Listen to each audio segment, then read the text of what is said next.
Alexandre, je te remercie d'avoir accordé un peu de ton temps à notre documentaire sur le sujet de l'autisme.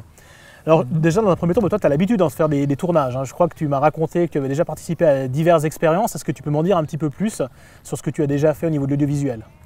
Eh bien, ma passion du cinéma a commencé quand j'avais 11 ans et demi, lorsque j'ai regardé les coulisses du film Alice au Pays des Merveilles de Tim Burton.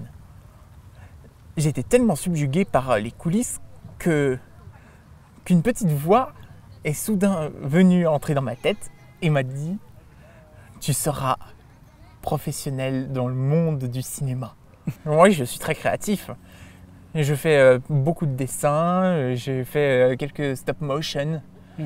Raconte-moi sur ces stop motion que tu as fait. Eh bien, le premier stop motion que j'ai fait parle d'un personnage Lego qui construit des trucs et ensuite il va sur la Lune et ensuite il fait un retour. Je l'ai vu, c'était pas mal. Moi, je dis ça pour ceux qui ne l'ont pas vu, mais c'était vraiment chouette.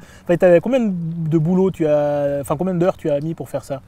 Je dirais une semaine, 8 heures, 10 heures par jour. En dernière année de secondaire, je me suis senti un peu perdu. Pourquoi?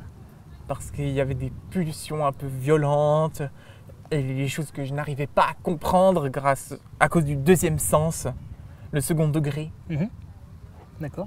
Mais tu dis dans ton année justement?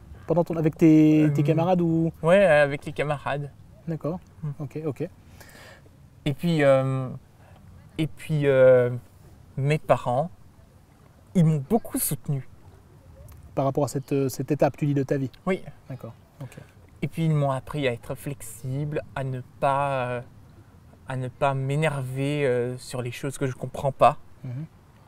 Ce qui est très bien. C'est quoi la meilleure chose, je viens de la meilleure chose en fait que tes parents t'ont appris jusqu'à aujourd'hui? Est-ce que tu as un exemple? La chose la plus importante pour toi? Ils m'ont appris à mieux me comporter envers les autres. Et ensuite, ils m'ont appris à ne pas trop me parler en public. D'accord. Parce que j'aime bien me parler tout seul. Ça me détend et puis en plus, ça me permet de me déconnecter de la réalité. Mais il vaut mieux ne pas en faire trop souvent. Parce que sinon, ça fait un peu bizarre. De parler tout seul? Oui. Et puis, c'est un petit peu un défaut pour moi. Je voulais en fait savoir un petit peu plus, dans les moments où tu as été un petit peu, tu avais le moral un petit peu dans les chaussettes, où les choses n'allaient pas comme tu voulais, où tu étais un petit peu énervé par des événements qui sont arrivés, comment est-ce que tu gérais ça? Eh bien, quand je me sentais un peu perturbé, un peu bouleversé, j'essayais de penser à autre chose, à quelque chose qui me font du bien. Par exemple, les dessins animés, qui sont mes sujets de prédilection. Ou le dessin par exemple. Ou le dessin. Quand je pense à quelque chose qui me concerne un peu, j'essaie de le mettre sur papier. D'accord. Et puis je parle aussi de mon journal intime. Justement, j'allais te poser la question, en fait, tu me l'as montré et puis j'ai trouvé très intéressant. À quel moment est-ce que tu mets quelque chose dans ce journal ou pourquoi tu le fais et de quelle manière tu t'exprimes dans ce journal justement et à quoi il te sert? Il me sert à me reconnaître un peu et aussi à découvrir qui je suis vraiment. D'accord. Et puis cette idée de journal intime est venue de Anne Frank, tout simplement. Pourquoi? Parce que j'ai découvert Anne Frank à Berlin au tout début de l'année 2018, lorsque on a visité le Madame Tussauds. Et puis quand j'ai vu Anne Frank, j'avais quelque chose qui me traversait l'esprit, qui me disait « Commence ton journal intime ». D'accord, donc en fait tu as commencé à écrire ce journal en début de cette année? Oui. D'accord, ok. Et puis